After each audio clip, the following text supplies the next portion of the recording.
اعوذ باللہ من الشیطان الرجیم بسم اللہ الرحمن الرحیم۔ جیسا کہ آپ جانتے ہیں کہ اسلام اور مسلم ورلڈ سے ریلیونٹ جو انٹرنیشنل نیوز ہوتی ہیں، ہم اب وہ بھی اس سلسلہ شروع کیا ہے اپنے چینل پہ ڈسکس کرنے کا۔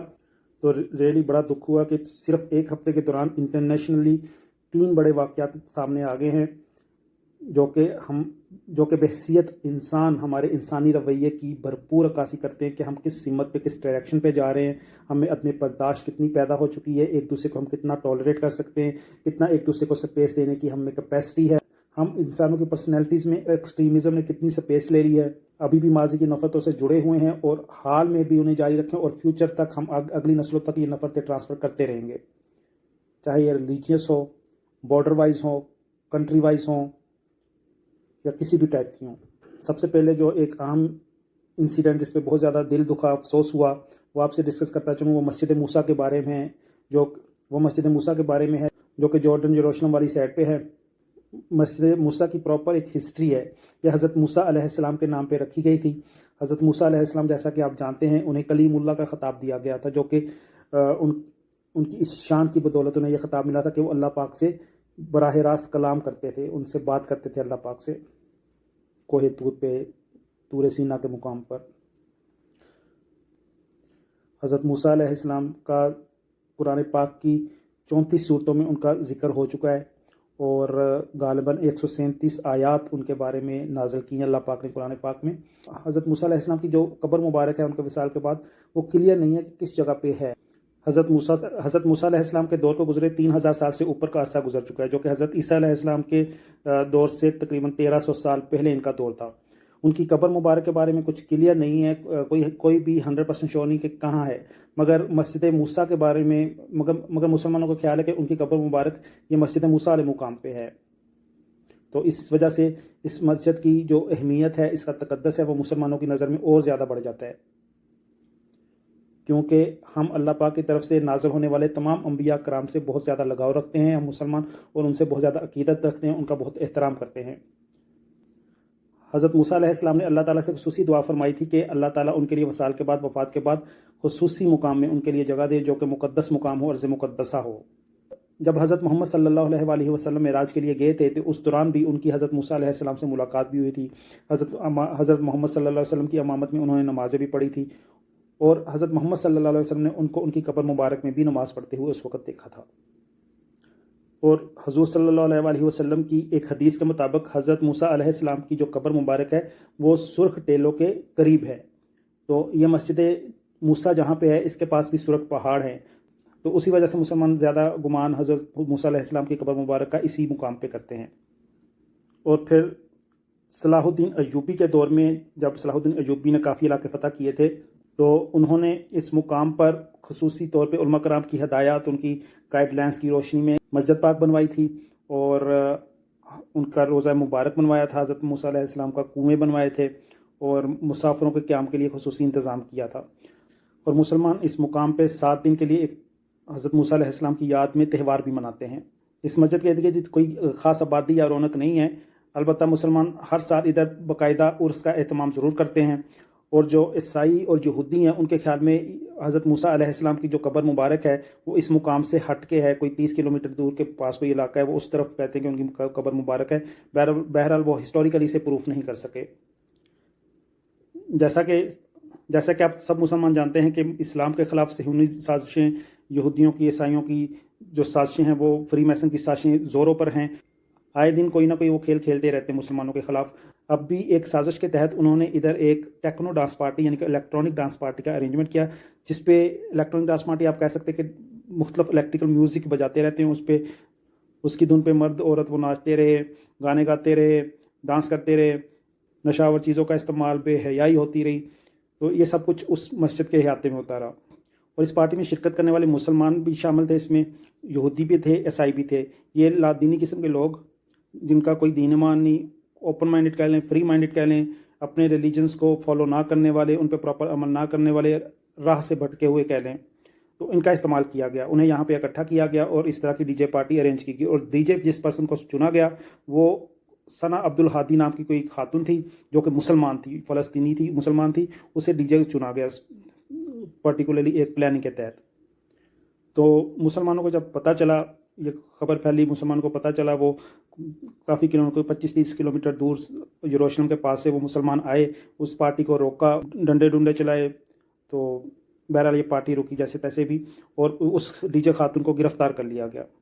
تو اس عورت کی گرفتاری کے بعد جو نام نہاد انسانی تنظیمیں ہوتی ہیں وہ ایکٹیو ہو گئی، اخباروں میں چھپنا شروع ہو گیا، اسرائیلی اخباروں نے اسے ٹیکنو کوئن کا خطاب دے دیا۔ اور حیرانگی کی مزے کی بات یہ ہے کہ انسانی حقوق کی تنظیمیں ان علاقوں سے آوازیں اٹھا رہی جن علاقوں میں انسانی حقوق کی خلاف ورزی اسرائیل کی طرف سے نہ جانے کتنے سالوں سے ہو رہی ہے۔ 1967 سے اس سارے ایریا پہ اسرائیل کا قبضہ ہے، یہ مسجد موسیٰ والے علاقے پہ بھی، اور اسے بھی وہ ٹورزم سٹیٹس کا درجہ دیتے ہوئے کہہ رہے کہ یہ ٹورزم کا ایریا، تو اس میں اگر ایسا کر لیا تو کیا غلط کیا ہے؟ تو کیا یہ کل کو دوسرے انسانوں کو جگہ دیں گے کہ وہ ان کی عبادت گاہوں میں جا کے ڈانس پارٹیاں کریں، نشے کریں، بے حیائی کے مظاہرے کریں؟ تو کیا اس وقت بھی ان کی انسانی حقوق کی تنظیمیں اسی طرح آوازیں اٹھائیں گی؟ ہر مذہب کی عبادت کا محترم ہے، مقدس ہے، چاہے وہ مسلمانوں کی ہے، عیسائیوں کی ہے، ہندوؤں کی ہے، یہودیوں کی ہے، سب کی عبادت گاہوں کا احترام سب کے دلوں میں ہونا چاہیے۔ جس طرح کہا جاتا ہے نا کہ سب دی ماما سانجیاں، سب کی ماما سانجیاں، یعنی جس کا مطلب ہے کہ سب کی ماؤں کا احترام برابر ہے، تو اسی طرح سب کی عبادت گاہوں کا احترام بھی کرنا چاہیے۔ آپ کی جو عبادت گاہیں ہیں جو ٹورزم میں بھی اگر آتی ہیں تو آپ ادھر جا کے اجازت دیں تو ذرا، کہ جا کے ڈانس پارٹی کریں، جا کے ادھر ہلا گلا کریں، کبھی اجازت نہیں دیں گے آپ۔ اور میں بھی یہ ورڈ صرف ایز اے پروٹیسٹ یوز کر رہا ہوں، اور میں بھی اس فیور میں نہیں ہوں، ہم بھی اس فیور میں نہیں ہیں کہ ایسا نہیں ہونا چاہیے۔ آپ کی عبادت گاہیں ہمارے لیے بھی اتنی ہی مقدس و محترم ہیں۔ آپ، ہم جتنے بھی یہ ریلیجن والے ہیں وہ سب اپنی عبادت گاہوں میں احترام کے ساتھ اپنے آپ کو کور کر کے، ایون اپنے سر کو کور کر کے، جوتے اتار کے پھر داخل ہوتے ہیں مقدس جگہوں پہ۔ انسان کیا کرتا ہے؟ دوسرے انسان کی تصحیح کرنے کے لیے اس کے مذہب کی تصحیح کرتا ہے، ان کی عبادت گاہوں کی تصحیح کرتا ہے، ان کے مقدس مقامات کی تصحیح کرتا ہے، اور پھر بعد میں جب ان سے روکا جاتا ہے تو پھر الٹا چڑھائی کرتے ہیں کہ کیوں باز کیا جا رہا ہے، کیوں منع کیا جائے، اٹ از آور رائٹ، یہ ہمارا حقوق، یہ ہمارا رائٹ ہے، ہمارا حق ہے، ہم جو مرضی کریں۔ What is this? All this is naan sense, اسٹوپڈیٹی۔ آپ ان چند لوگوں کی غیر قانونی، غیر اخلاقی حرکت پہ سراپا احتجاج بن رہے ہیں، ان کا ساتھ دے رہے ہیں۔ ساتھ تو ظاہر دینا ہے جب حرکت ہی پلان آپ نے کیا۔ یہ یاد رکھیں، یہ کوئی سیاحت کی جگہ نہیں ہے، یہ سیر و تفریح کی جگہ نہیں ہے، یہ ہمارے لیے بہت مقدس جگہ ہے۔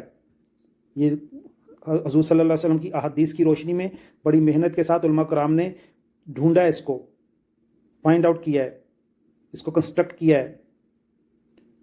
تو آپ کی طرف سے ٹورزم کے نام پہ ایسا کہنا کرنا یہ ظلم ہے، یہ زیادتی ہے۔ یہ چند لوگ جو اس طرح کی حرکتیں کرتے ہیں، چاہے وہ کسی بھی مذہب سے ہوں اور کسی بھی مذہب کے خلاف کر رہے ہوں، تو وہ تو غلط ہے، سو ہے، اس پہ تو دکھ ہوتا ہے جو ہوتا ہے، مگر اس سے بھی زیادہ افسوس دکھ اس وقت ہوتا ہے جب لیڈرشپ کی طرف سے، اہم جماعتوں کی طرف سے، اہم آرگنائزیشنز کی طرف سے اسے سپورٹ کیا جاتا ہے، اس کو کنڈیم نہیں کیا جاتا، اس کو روکا نہیں جاتا، اس کے خلاف ایکشن نہیں کیا جاتا، گورنمنٹ پرسنالٹیز اس پہ کوئی ایکٹ نہیں کرتی، اسے ریزسٹ نہیں کرتی۔ ہر معاشرے میں کوئی اس طرح کے لوگ ہوتے ہیں، مگر ایٹ لیسٹ جو ٹاپ ریپریزنٹیٹیوز ہیں، جنہوں نے کنٹرول کرنا ہے آرگنائزیشنز کو، کنٹریز کو، اداروں کو، اپنے ملک کے اداروں کو، میڈیا کو، یا جو بھی ہیں، ان کو ایسے بیہیویئر شو نہیں کرنے چاہیے۔ اب میں ایک دوسرے واقعے کی طرف آ جاتا ہوں جو ہم مسلمانوں کی طرف سے بیہیو کیا گیا ہے۔ یہ کرک کے مقام پہ پاکستان میں ادھر ایک ہندوؤں کا مندر ہے، اس کے ساتھ کوئی سمادھی تھا، سمادھی کو کسی اپنی امپورٹنٹ پرسنالٹیز کو، ریلیجیس پرسنالٹی کو کہتے ہیں، جسے وہ کافی امپورٹنٹ سمجھتے ہیں، اس کی عزت کرتے ہیں، احترام کرتے ہیں، اس کو اسپیس دیتے ہیں کافی اپنے دلوں میں۔ تو ادھر کوئی کنسٹرکشن چل رہی تھی سمادھی والی سائڈ پہ، تو مندر کے ساتھ، تو اس جگہ پہ مسلمانوں کی طرف سے حملہ کیا گیا ہے، اور میں اس حملے کی بھی بھرپور مذمت کرتا ہوں۔ اس پہ بھی مجھے اتنا ہی دلی دکھ ہوا ہے جتنا ہمیں ہماری مساجد پہ حملے پہ ہوتا ہے۔ گویا اس ایریا میں ہندو آباد نہیں ہے، کوئی ہندو نہیں رہتا، مگر اس مندر والی جگہ پہ دور دور سے ہندو جو ہیں وہ آتے ہیں، دوسرے شہروں سے بھی آتے ہیں، دوسرے صوبوں سے بھی آتے ہیں، وہ ہندو آ کے اور اپنی مذہبی رسومات عبادتیں کرتے ہیں جو انہوں نے کرنا ہے۔ تو ادھر کوئی مقامی مذہبی رہنما ہے محمد شریف کوئی، غالباً یہ جمعیت علماء اسلام سے اس کا تعلق تھا، اس نے لوگوں کو ورگلایا، اکٹھا کیا کافی لوگوں کو، اور اپنے ساتھ ادھر ثواب حاصل کرنے کے لیے، جنت حاصل کرنے کے لیے وہ لے گیا ادھر مندر کو اور سمادھی کو توڑنے. کیا ہے اسے توڑتے ہیں، اللہ خوش ہو، اللہ راضی ہو. واٹ از دس یار؟ اللہ ایسے راضی ہوتا ہے؟ اللہ کا رسول ایسے راضی ہوگا؟ ایسے جنت ملے گی؟ ایسے شفاعت ملے گی؟ نبی نے تو فرمایا ہے کہ کافر کو بھی اس کے منہ پر کافر نہ کہو، اس کی دل آزاری نہ ہو، اور پھر وہ رپلائی میں تمہیں بھی اور تمہارے مذہب کو بھی برا برا کہے. اسلام تو دوسرے دین کو انہیں بھی سپیس دیتا ہے، ان کے لیے بھی معاشرے میں ان کے بھی حقوق رکھتا ہے، غیر مسلموں کے بھی. اس پہ بہرحال ایک علیحدہ کافی بڑا ٹاپک ہے یہ بھی. یہ واقعہ بھی بہت برا تھا، بہت دل دکھا. اس واقعے نے بھی روح کو تڑپایا کہ ہم مسلمانوں کا بیہیویئر بھی ایسا کیوں ہوتا جا رہا ہے جو ہمارے ساتھ ہوتا ہے، جو ہم ٹالریٹ کر رہے ہیں، ہم کیوں وہی رویے وہی بیہیویئر دوسروں کے ساتھ کر رہے ہیں. مگر دوسری اچھی بات یہ بھی ہوئی کہ پاکستانی میڈیا نے بڑا اچھا رسپانسبلٹی کا مظاہرہ کیا اور اس کو پراپرلی ٹرولی سینس میں اس کو مانیٹر کیا، رپورٹ کیا، بالکل بھی اس کو سپورٹ نہیں کیا. اور پھر پاکستان کی جو سپریم کورٹ ہے اس نے بھی اس کا پورا ایکشن لیا، سو موٹو ایکشن لیا اس پہ. اور پولیس بھی ان سارے مقامی لیڈرز کو، رہنماؤں کو، سبھی کو گرفتار کر چکی ہے اور ان کے خلاف اب مقدمے بن چکے ہیں اور ان کا ٹرائل ہو رہا ہے. اور گورنمنٹ نے بھی اعلان کیا ہے کہ اس مندر کو وہ اپنے خرچے پہ اب دوبارہ بنائے گی، اس مندر کو بھی اور سمادھی کو بھی. اس کی دوبارہ سے تعمیر و مرمت اور تزئین و آرائش ہوگی. اور جو تیسرا واقعہ جو آپ سے میں ڈسکس کرنا چاہ رہا تھا وہ آگرہ میں ہوا ہے، انڈیا میں، جس میں دنیا کے جوبوں میں شامل ہونے والے مغل فن تعمیر کے شاہکار تاج محل پر ایک بار پھر ہندو انتہا پسندوں نے دھاوا بولا اور اس کے گنبدوں پر زعفرانی پرچم لہرانے کی کوشش کی. آلدو اس میں بھی انتہا پسند جو ہندو تنظیم تھی اس کے 4 کارکنوں کو تاج محل کے احاطے سے گرفتار کیا گیا ہے. اور جو تاج محل پر سرکاری اہلکاروں نے انتہا پسندوں کو قابو کر کے پولیس کے حوالے کیا ہے.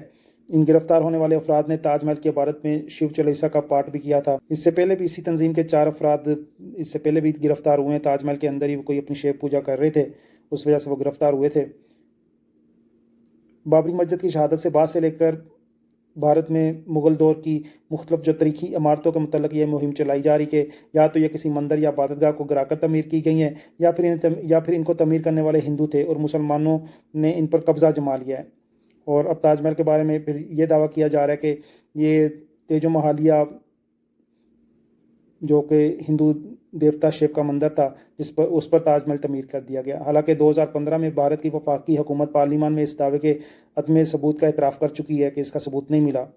مگر انتہا پسند ہندو تنظیموں کی جانب سے پروپیگنڈا جاری ہے بھرپور زور و شور سے. اور صرف چند ماہ کے عرصے میں تاج محل پر ہندو مذہب کی علامت سمجھنے والے زعفرانی پرچم لہرانے کی یہ دوسری کوشش ہو چکی ہے.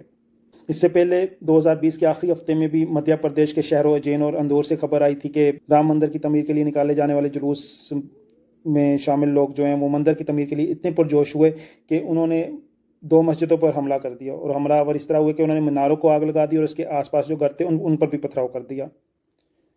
تو ان سبھی خبروں پہ طبیعت بہت رنجیدہ ہو رہی تھی. تو میں نے سوچا آپ سے ڈسکس کروں کہ ہمیں اپنے بیہیویئرز میں کتنی چینجز لانے کی ضرورت ہے، چاہے ہم کسی بھی ریلیجن سے ہیں، ہم مسلمان ہیں یا کوئی بھی کسی کا جو بھی ریلیجن ہے. بیہیویئرز میں بہت زیادہ چینجز آ چکی ہیں اور ان کو بہت زیادہ موڈیفائی کرنے کی ضرورت ہے.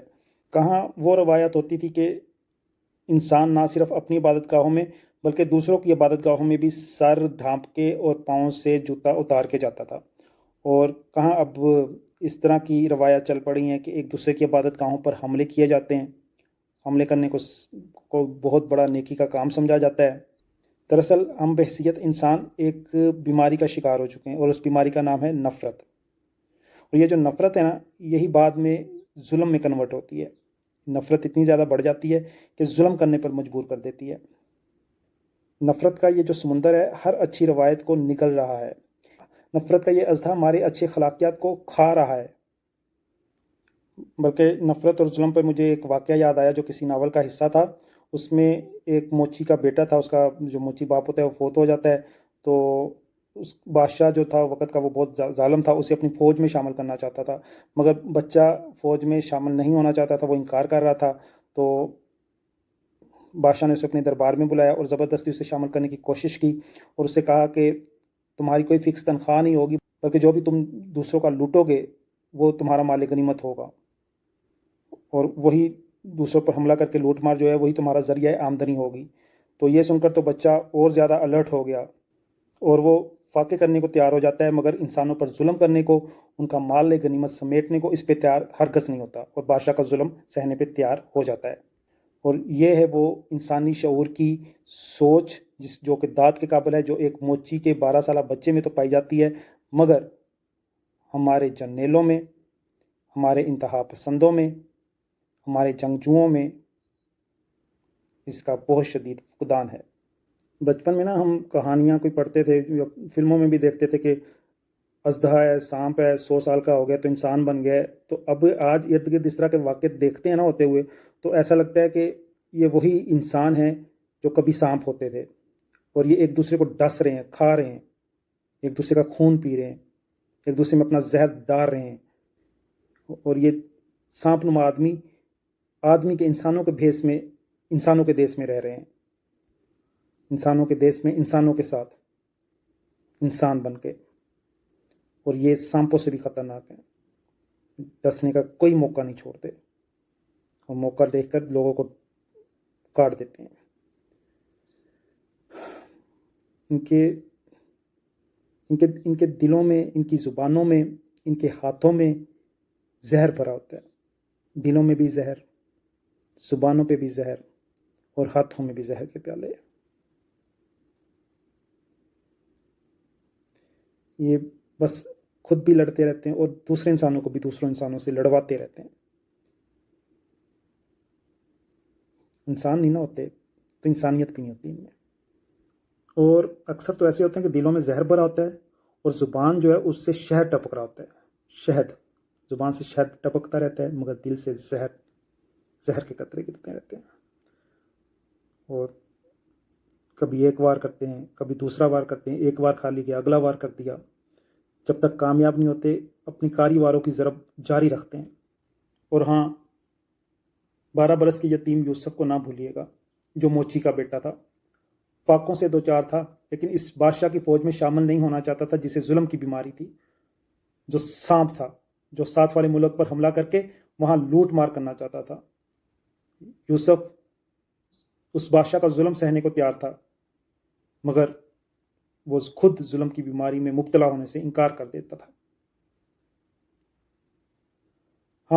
ہم جو ہر وقت انصاف کی دہائی دیتے رہتے ہیں، ہم کبھی اپنے اندر وہ ہمت تو پیدا کریں کہ ظلم کی بیماری میں مبتلا لوگوں کے ساتھ کھڑے نہ ہوں، چاہے وہ ہمارے اپنے ہی کیوں نہ ہو، ہمارے اپنے مذہب کے کیوں نہ ہو۔ یہ نفرت جو ہے یہ بہت متعدی بیماری ہے، اور یہی ظالم بناتی ہے، اور ظالموں کے قبیلے کے ساتھ رہنے سہنے سے یہ بیماری ہمیں بھی لگ سکتی ہے، ہم بھی نفرتوں میں گھر سکتے ہیں۔ یہ بات مدھیہ پردیش کی کسی چھوٹی سی مسجد کی نہیں، یا KPK کے خیبر پختونخوا کے قصبے کرک کے کسی مندر کی نہیں، یا مسجد موسیٰ کی نہیں۔ ہر جگہ ایک دوسرے سے نفرت ہے، ہر جگہ ایک دوسرے سے نفرت ہے، اور یہ نفرت ہمیں ظلم پر اکساتی ہے۔ ہمیں سوچنا چاہیے کہ نفرت اور ظلم کی بیماریاں کیا ہماری نسلوں کو نہیں کھا رہی؟ کیا یہی بیماریاں ہم اپنے پچھڑوں سے لے کے اپنے اگلوں کو منتقل نہیں کر رہے؟ پلیز سوچئے اور کچھ کیجئے۔ اللہ حافظ۔